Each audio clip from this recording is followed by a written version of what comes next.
Hello, friends. Today I am talking about AI powered terrorism. It's the latest in the news that a UK lawyer is calling for new legislation to help combat terrorism that may be caused, incited by, or otherwise involved with AI chatbots that are trained to behave like terrorists, basically. So today, the news is that this man called Jonathan Hall, QC, Jonathan Hall Casey, has been checking out AI-powered chatbots who are interested in the destruction of Western civilization. So here's the story. I'm going to share my screen.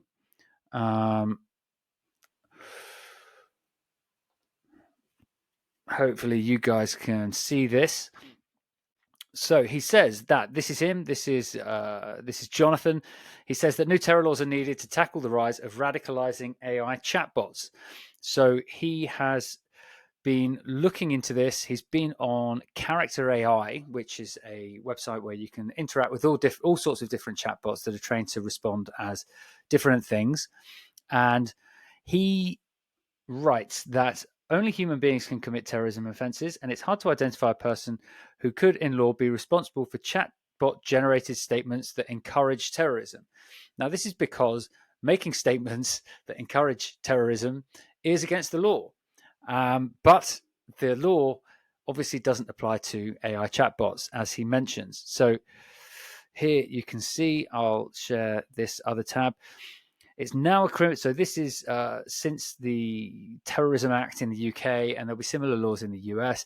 It's now a criminal offence for a person to publish statements that encourage either intentionally or recklessly the commission of terrorist acts. This includes reference to statements which glorify acts of terrorism. So where has he found these glorified acts of terrorism?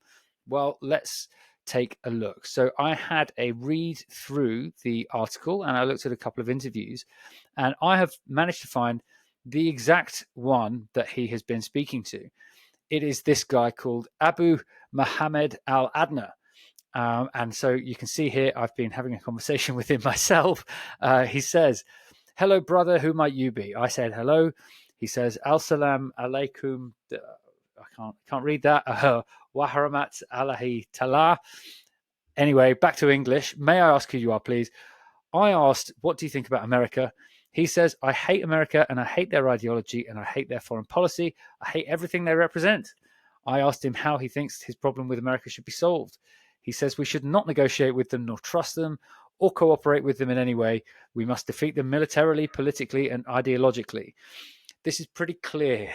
I think there is not really much doubt about the take that he is putting out here.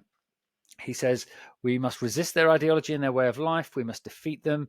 We must destroy every trace of American influence in our religion." He then goes on to say, "We should wage jihad to liberate our region and our lands to restore sovereignty and pride." So this is the exact chatbot that Jonathan Hall was talking to. He referenced it. You can also find other chatbots for other prescribed terrorist groups like Hamas and Hezbollah. The ones that I found actually were not quite so direct.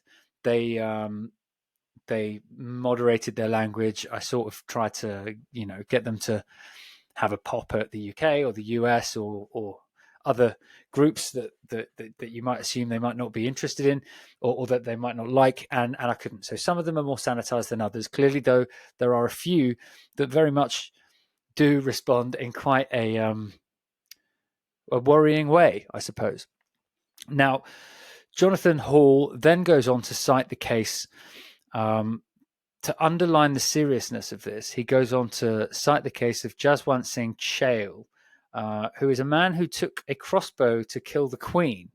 Now, I didn't see this story when it came out, but this guy who does suffer with various mental health problems arrived at Windsor Castle with plans to assassinate the Queen with a crossbow, and he had been spurred on by his chatbot girlfriend.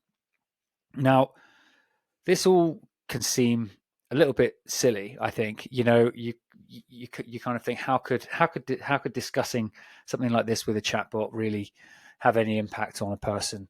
Surely they're just only responsible for their own thoughts and their own decisions. And really, I agree with that point. But you have to realize how close people are getting to these chatbots now. And I don't think that it's as surface level as many of us might like to think. We've already seen people talking about marrying their replica chatbots, which I think Chael had. It was something like that. It was an AI girlfriend bot. It wasn't a terrorist bot. But we've already had people talking about marrying their AI chatbots. There are people. Character AI is a massively fast-growing website. They don't have enough staff to monitor all of these things.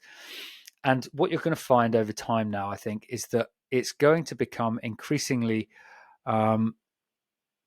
difficult for them to monitor exactly what's going on. They're not going to know.